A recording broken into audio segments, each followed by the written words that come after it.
La última ponencia, enseñar la lengua purépecha, realidades, tensiones y aportes, por el compañero Juramuti Velázquez Morales. Juramuti Velázquez Morales nace en Cherankeri en 1988. Es psicólogo, ha realizado estudios de maestría en el extranjero. En este año busca desarrollar un proyecto de atención psicológica a familias purépecha migrantes en el estado de Michigan, en los Estados Unidos. Juramuti realiza estudios de nivel de doctorado y se ha dedicado a analizar temas del pueblo purépecha, tales como territorio, movilidad, psicolingüística, educación y migración. Muy bien, adelante, compañero Juramuti, le cedo el uso de la palabra. Muchas gracias, Juani. Muchas gracias, compañeras, compañeros. Voy a compartir pantalla.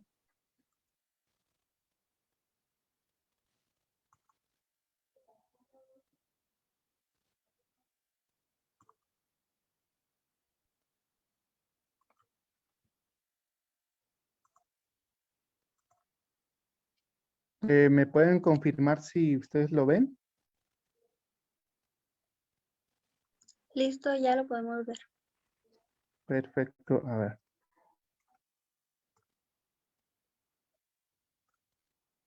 ¿Ahí está mejor? ¿Sí? Sí. Perfecto. He titulado este trabajo Enseñar lengua purépecha, realidades, tensiones y aportes. En ese sentido, quiero que lean una cita de las investigaciones que se han realizado. Dice, sí me considero indígena y sí me considero purépecha, pero para ser purépecha tal vez yo diga que de esa manera pues soy purépecha o de orígenes indígenas. Yo me siento que me falta mucho por aprender aún. Esta es una cita de uno de los trabajos que se realizan. Voy a pasar a la siguiente. Dentro de los antecedentes que yo quisiera mencionar, decirles que, bueno, las instituciones dedicadas a regular el tema de las lenguas indígenas en México afirman que el purépecha es una lengua indígena nacional de la familia lingüística tarasca, la cual no ha podido ser relacionada genealógicamente con ninguna otra lengua en el mundo. Entonces, se dice que el purépecha puede estar considerada dentro de las lenguas aisladas. Tendría en 2010, censo INEGI, 128,344 hablantes distribuidos en 19 municipios del estado de Michoacán. Yo agrego aquí que en esta cifra no se contempla la población en movilidad. Tenemos población purépecha en movilidad, tenemos paisanos que laboran como jornaleros agrícolas en Sinaloa, en San Quintín, en Oaxaca, en Monterrey. Es decir, que su trabajo está centrado en la movilidad. También tenemos paisanos, hermanos purépecha en Carolina del Norte, en Atlanta, en Michigan, en California, en Alabama. Es decir, en casi toda la Unión Americana tenemos hablantes de purépecha. Esos hablantes no estarían reflejados aquí. Por eso es importante consultar las fuentes y después analizar si lo que nos dicen las fuentes oficiales realmente sería lo que nosotros vemos en comunidad. INEGI dice, INALI, que se encuentra en un grado de riesgo no inmediato de desaparición. Esto, pues, vamos a verlo a lo largo de esta charla. Yo pongo aquí un mapita que no es quizás el más correcto, pero también quiero dar ejemplo que esto es lo que uno se encuentra a veces cuando pone lengua purépecha en Google. Yo digo aquí que el sistema de la lengua es diferenciado. Es decir, el purépecha que hablamos, los de Cherán, a los que hablan en Comachuén, a los que hablan dentro de la misma región sierra, o Huátaru Anap, pues va a ser distinto, ¿verdad? Y eso es rico, porque nos han enseñado, perdón, que la diferencia es algo aterrador, pero no. Imagínense ustedes, aquí paso a la siguiente, que en las escuelas o en la casa o en los institutos dedicados a la enseñanza de la lengua, pues nos ofrecieran aprender el purépecha de las 4 regiones. Y de esas 4 regiones también las subregiones que hay. Tenemos que ver nuestra lengua como una riqueza, no como un obstáculo. Bien, algunos de los conceptos básicos que tenemos que decir es que la lengua pues tiene que ver con, el lenguaje, perdón, tiene que ver con una aptitud, con un sincretismo biológico. Es decir, está dentro de la biología de nosotros. Aquí hay una severa discusión entre los dos términos de language and language, porque en el idioma inglés, pues bueno, lengua y lenguaje parecerían ser lo mismo, pero no. Es por eso que hay que revisar mucho esta discusión teórica entre language and language, porque sabemos que muchos académicos pues desprenden sus teorías desde el tema occidental. La lengua entonces sería ese constructo sociocultural que desde la psicolingüística pues nos dice que es un producto colectivo, con los otros, con nosotros. Leer, escribir una lengua ya es otro proceso, es un proceso determinadamente deliberado, es decir, tú inicias las órdenes para que alguien empiece a leer y escribir. Es un proceso inducido. Dentro de las tensiones que yo veo, coincidimos con mis hermanos de Comuna Purépecha, que bueno, todo esto que ha hecho el Estado nos ha perjudicado en muchos sentidos. Aquí otra cita, dice, la lengua purépecha para mí, pues yo digo que es nuestra esencia, es lo que nos falta como personas. Bueno, a mí como persona de Cherán es lo que me falta, es lo que me falta profundizar y reconocer primero quién soy yo, el ser purépecha. Esta es una entrevista, una cita. Bien, coincido totalmente y no es que todos en comuna tengamos que coincidir en lo mismo, pero estudiando el tema de la lengua nos damos cuenta que el Estado mata a las lenguas indígenas. Eso lo dicen desde mucho tiempo nuestros hermanos del sur, desde mucho tiempo los maorís, desde mucho tiempo los hawaianos en sus proyectos de lengua y territorio, y también lo han retomado nuestros compas del ZLN. Algunos otros compas como Elena Gil Aguilar, algunos otros como Rubí Huerta, algunos otros como Luz María Lepelira en la Universidad de Querétaro. Pedro Cardona también está haciendo muchos trabajos críticos en torno a la lengua. Y bueno, lo segundo es que las lenguas en el mundo han desaparecido con una frecuencia aterrante. Cada día, no es que muere una lengua, mueren los hablantes. Están desapareciendo las lenguas día con día. Y aquí una imagen de los censos, ¿sí? Porque el censo finalmente no refleja la realidad que vivimos en la comunidad. Cuando llegan a preguntarnos, ¿usted habla alguna lengua indígena?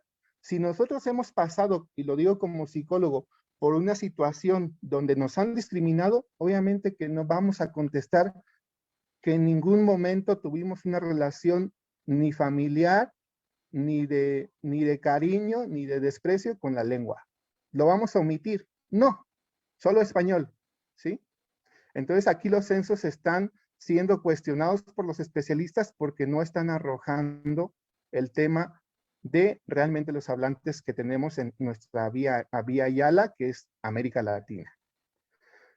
Existe otro tema que tiene que ver con las lenguas mayoritarias y las lenguas minorizadas. Lenguas mayoritarias, entendámoslas como las de prestigio, entre comillas, que son las lenguas usadas por el capitalismo, por las naciones más poderosamente y económicamente más estables, las de primer mundo, francés, inglés, alemán, etcétera. Chino, el chino ahorita está en una demanda muy, muy interesante. En Bolivia, por ejemplo, cuando cursó la primaria mi hija, tenía clases de lengua aymara, quechua, chino mandarín e inglés. Entonces, es muy interesante y en algún momento mostraremos alguna investigación de allá. La dimensión política de una lengua ya la hablamos, yo creo que lo voy pasando, no sin antes decir que, bueno, después del término de la colonia, en México teníamos 75% de la población hablaba lenguas indígenas. Hoy en día lo tenemos separado con un punto, es 6.5, hablamos alguna de las 68 lenguas indígenas que dice el INAL. ¿Quién es responsable de esta extinción? ¿Quién está haciendo algo? Yalitza, nuestra hermana Yalitza, como embajadora de Naciones Unidas, no sabemos, ¿sí? Todavía no podemos decir con orgullo que es posible hablarlas sin que tengamos fenómenos de discriminación, etcétera. Voy a ir avanzando. Quiero llegar acá a los hallazgos de las cosas que hemos encontrado en las enseñanzas de las lenguas y les van a gustar mucho. Voy para allá. Hablamos pues también de que hay una imposición de la lengua, es decir, el Estado-Nación nos habla en un lenguaje que no es nuestro y desde ahí es el eje rector de la comunicación del Estado hacia los pueblos indígenas, ¿sí? ¿Cómo se formó el proceso de la lengua materna? Iván Illich, tienen que leerlo. Hay que leer a muchos a autores occidentales, ¿eh? Eso no quiere decir que uno se convierta en occidental, eso quiere decir que tiene uno que estudiar la teoría para en algún momento hacer controversial eso que nos han dicho que es así. Bueno, Iván Illich dice que el término de lengua materna surge en el dominio de la colonia, de la corte de la reina Isabel, ¿sí? Ordena a Carlomagno y le presenta la iniciativa a la reina Isabel en el siglo VIII y le dice, tenemos que tener una lengua madre, una lengua materna. Y esta lengua materna tiene que ser la lengua que habla Dios, la lengua que habla la iglesia. Y entonces se convierte en un recurso para ejercer autoridad y orden. Esa idea se exporta entonces en el siglo VIII como la lengua madre de la iglesia. Nace, dice Iván Illich, una lengua madre que es aquella que se usaba por la iglesia y es como ahora todavía tenemos esta celebración de la lengua materna. Entonces hay que hacer un estudio ahí amplio, una relectura. Muy bien. Ya llegué a la parte donde yo quería estar. Aquí vemos algunos sistemas de representación propios de la lengua purépecha. Muchos dicen, bueno, los purépecha no tenían escritura, eran orales, etcétera.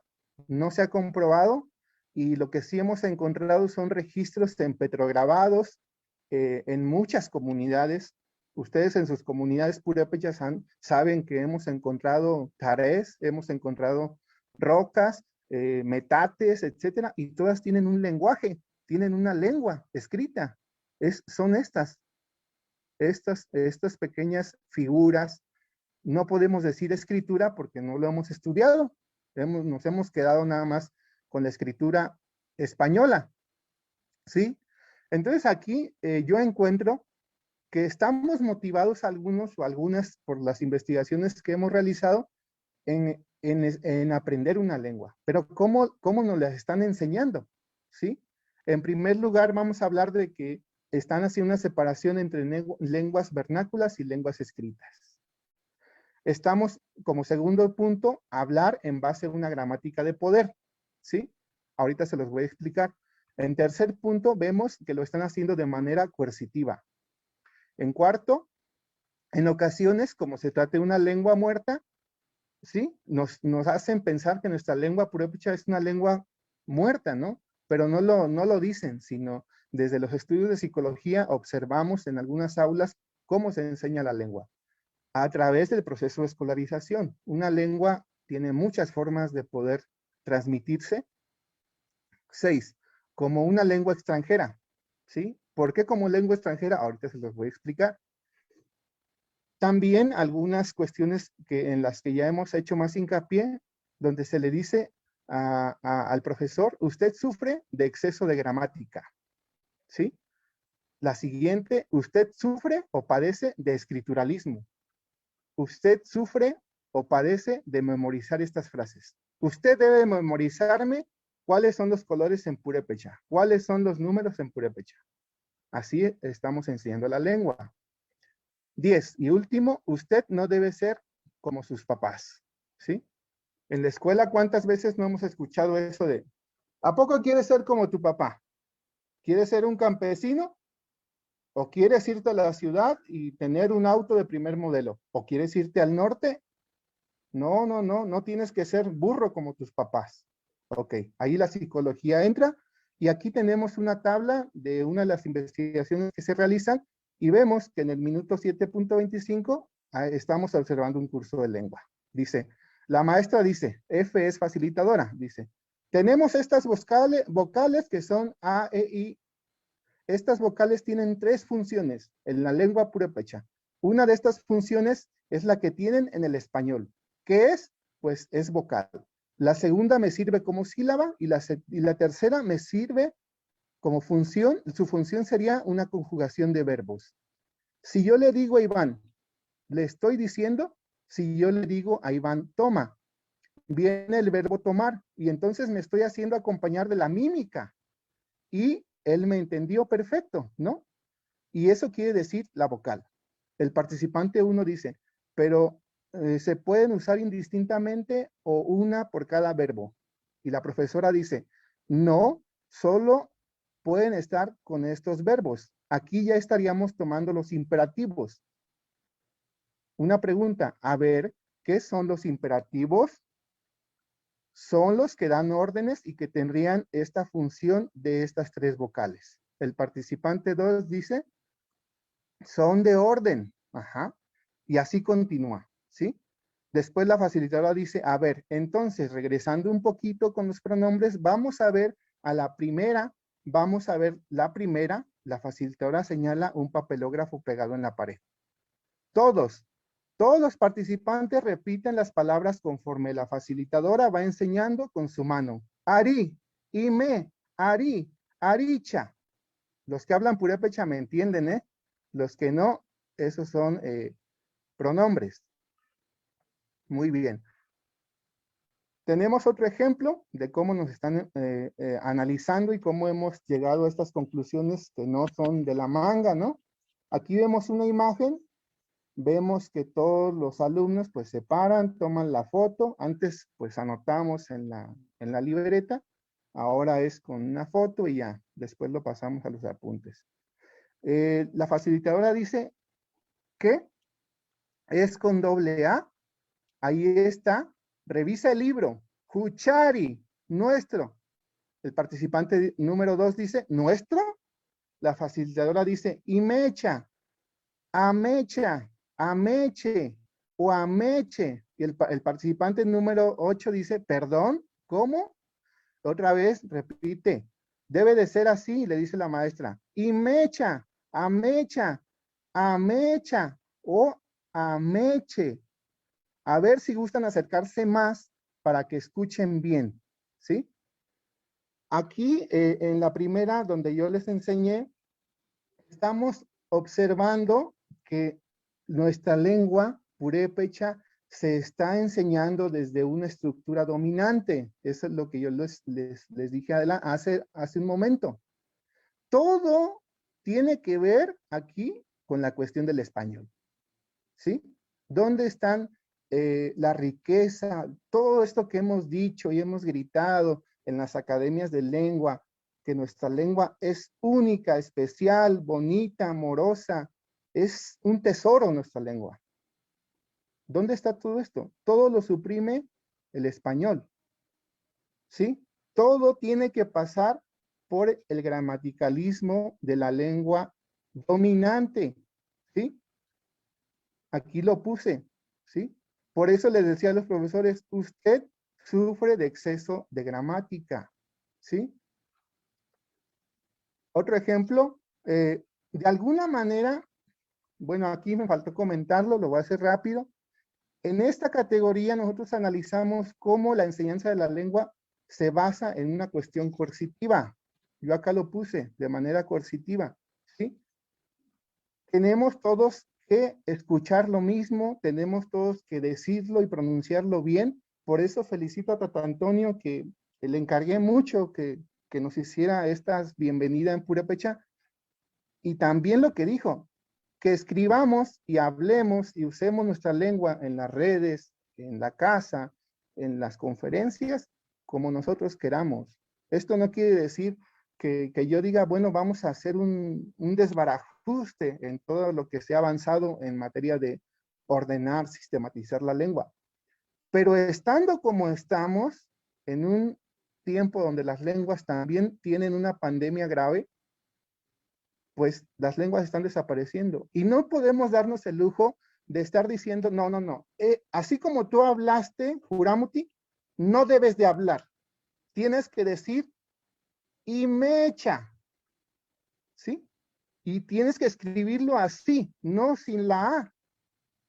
O tienes que ponerle acento aquí. Eso es exceso de gramaticalismo y no hay que sufrir de eso. Bien, en este sentido ya me voy despidiendo, ya llevo 21 minutos.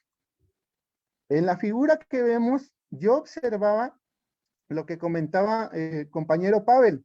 Compañero Pavel dice que existe el Pepomich. Yo, el tema que he trabajado más es el PEC, el Proyecto Educativo Cheranqueri, y el Pepomich también. Bueno, yo veo aquí que hay un Estado, el Estado-Nación, que está representado en la Secretaría de Educación Pública, el currículo oficial, los jefes de sector, supervisores. Por acá nos faltan otros compañeros, ¿no? De los sindicatos, la coordinación de base, el dirigente regional, etcétera. Ellos son autoridades. Estas señales o los proyectos van así, pasan a la escuela. Aquí está el comité de padres de familia, los directivos, los profesores, los intendentes, etcétera. Todos son autoridad en la escuela, ¿eh? Y luego aquí vemos las líneas, está el proyecto educativo. Aquí le puedes poner el nombre que tú quieras, ¿sí? Puedes poner proyecto educativo de la Nación Guaraní, de la Amazonía Brasileira, puedes poner proyecto educativo Quechua Aymara, puedes poner proyecto educativo de IEPO de Oaxaca, aquí lo puedes poner. Pero fíjense cómo son estas líneas. Estas líneas las usamos nosotros los psicólogos cuando trabajamos con familias. Bueno, yo me inventé este diagrama y aquí veo que la línea que hay entre Estado y escuela no es lo mismo de lo que hay entre escuela y proyecto educativo. Eso nos quiere decir muchas cosas. Una institucionalidad débil, una relación crítica que está afectando. Acá están nuestras autoridades. Aquí podemos poner los 11, 13 consejos que tenemos en la meseta purépecha, podemos poner la coordinación de educación, etcétera. Y al último, no es porque sean menos importantes, estamos nosotros, los usuarios de la lengua, los padres de familia, los profesores locales, los profesionistas locales, todos esos que estamos involucrados en la comunidad, hasta el sacerdote puede estar ahí. Los testigos de Jehová también hacen uso de la lengua purépecha. Bueno, como ustedes ven, esto que se da del Estado a la escuela, de la escuela al proyecto educativo, no está funcionando, ¿sí? No hay un caso en Michoacán donde podamos presumir y decir, aquí ya tenemos 5 nuevos hablantes del purépecha, ¿sí? Formados en este contexto. Otra cosa es revitalizar en el seno familiar. Esa es otra investigación que estamos haciendo, ¿sí? Aquí por último yo me despido con esto, ya me pasé, perdón Juani, llevo 24 minutos, 16 segundos. Aquí en esta tabla observamos pues que nuestra lengua se enseña en ocasiones como una lengua extranjera. Acá lo puse, ¿sí? Como una lengua muerta y no debe de ser así. Miren, aquí en este cuadro el profesor de lengua enseña cuáles son las comidas de tu comunidad. Y bueno, dice, ¿cuáles son los alimentos que han consumido? A ver, ¿quién comió una tapacua? El estudiante 1 dice, yo, profe, una tapacua de charalitos. Bueno, ahí yo explico cuáles son los charales, ¿no? porque hay gente que lee los textos y no conoce estas palabras. Y todos se ríen, ja, ja, ja, ja, como que de charalitos. Entonces después dice el profesor, que aparte del profesor se llama Tukuru, ¿no? Como seudónimo. Dicen, ven, ella sí se alimenta en la comida purépecha. Esa comida es sana, porque ahora ya se come puro maruchan, sopa instantánea, pizza, hamburguesas y más refritos. Eso no es purépecha, ¿sí? Bueno, en esa observación yo veo que en lugar, obviamente, de hablar en el aula de las atápacuas, pues, ¿por qué no hacer a una tapacua? O sea, vámonos a una casa, vámonos a invitar a nuestras abuelitas y que cada quien haga una tapacua de las que tenemos en la comunidad. No sé, alguien en su comunidad tiene comida tradicional muy que lo identifica. En el caso de Micherán es la tapacua. Tenemos a tapacua de charalitos, de hongos, de hongos, de todas las variedades, turipiti, orejitas de ratón, patitas de pajarito, trompa de puerco, todo. Tenemos maíz, urapiti, el guariti, todos los colores están en purépecha. Y todas las comidas tienen una función de nutrir el cuerpo. Pero allí, en las actividades productivas, está la lengua. No está, pues, compañeros, como dicen en Bolivia, no, es que no estaba, pues, en los libros, ¿sí? Allá en Bolivia sí dicen, es que no era así. Era que hubiéramos en algún momento hecho esta revaloración de lo que tenemos en comunidad y no enseñar las lenguas como lengua extranjera, ¿sí? Como que si no fuéramos parte de ese contexto, como que si a mí Juramuti me estuvieran enseñando la lengua como no siendo de Cherán, sino como siendo un turish. Así estamos encontrando desde las investigaciones. Por último, esta cita, yo le pregunto en qué consiste el método global al profesor y él me dice, bueno, yo lo llamo método global. Este consiste en que los alumnos se tienen que aprender las palabras y en eso de las palabras estamos viendo los temas de los animales, de los colores, de los números, de las comidas, también de los adverbios del lugar y de cómo observaste tú así con las palabras y algunos tienen la capacidad de aprenderse hasta 20 palabras, dice el profesor. Bien admirado y bien orgulloso. Otros solamente 10. Y sin forzarlos, les digo, si puedes más de 20, pues bien. Y si puedes 10, pues está bien. No es necesario que te aprendas todas. ¿Sí? Yo aquí hago un análisis bien impresionante, bonito, me gustó mucho. ¿Por qué? Porque imagínense, están los alumnos aquí, el profesor les dice, a ver, Juanito, te tienes que aprender las 20 palabras, los 20 colores en purépecha. Y está el niño con sus manos, Urapiti, Shunapiti, Charapiti, está así. Y digo, bueno, este niño obviamente que está aprendiendo la lengua, ¿verdad? Qué maravilloso, qué bonito que se interesó por nuestra lengua purépecha. Lo veo muy motivado, ¿verdad? Hasta lo puedo reconocer. Pero bueno, llega el momento en que el profesor le dice, a ver, Juanito al frente, al lado de mi escritorio, dime las 20 palabras para poderte poner calificación. Y está el niño rezando, ¿sí? Todo nervioso, temblando, sus dedos están sudando. Eso lo observamos los psicólogos. Dice, urapiti, turipiti, shunapiti, ¿sí? Yo observo un estrés en el niño.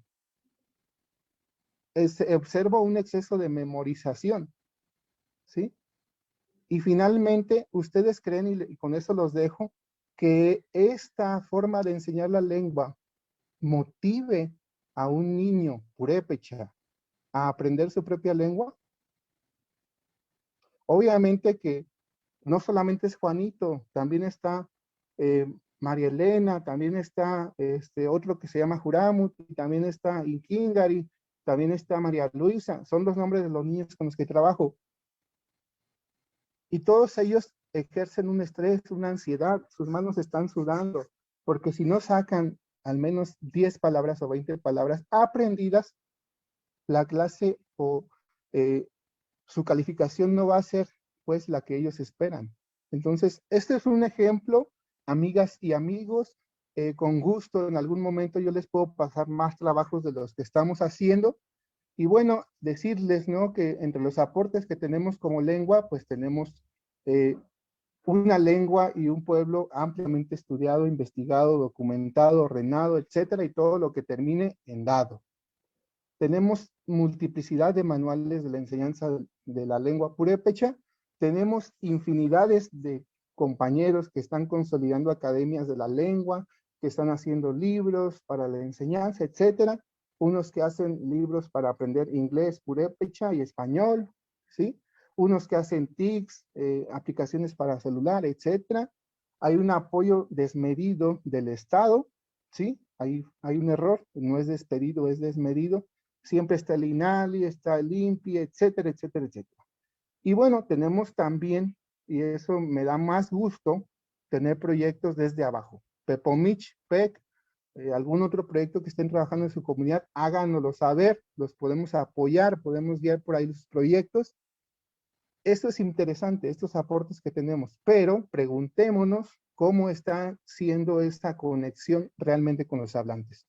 Los hablantes de una lengua son los que tienen la última palabra, no las instituciones. Recordemos eso, porque se está violando el derecho a la consulta previa, libre, informada, vinculatoria. Se desarrollan políticas arriba, se cocinan arriba entre los intelectuales, se baja a la comunidad, no funcionan. Entonces tenemos que estar listos, amplios en crítica, amplios en conocimiento y estudiar mucho, leer los trabajos que se han hecho para poder sugerir, para poder no estar de acuerdo todo el tiempo. Charsa y Jimbo ya Minduech, ni paya. Muchas gracias, Juani. Muchísimas gracias a usted, maestro Juramuti. Pues entonces, para continuar, abrimos una ronda de preguntas. Si algún asistente tiene alguna pregunta.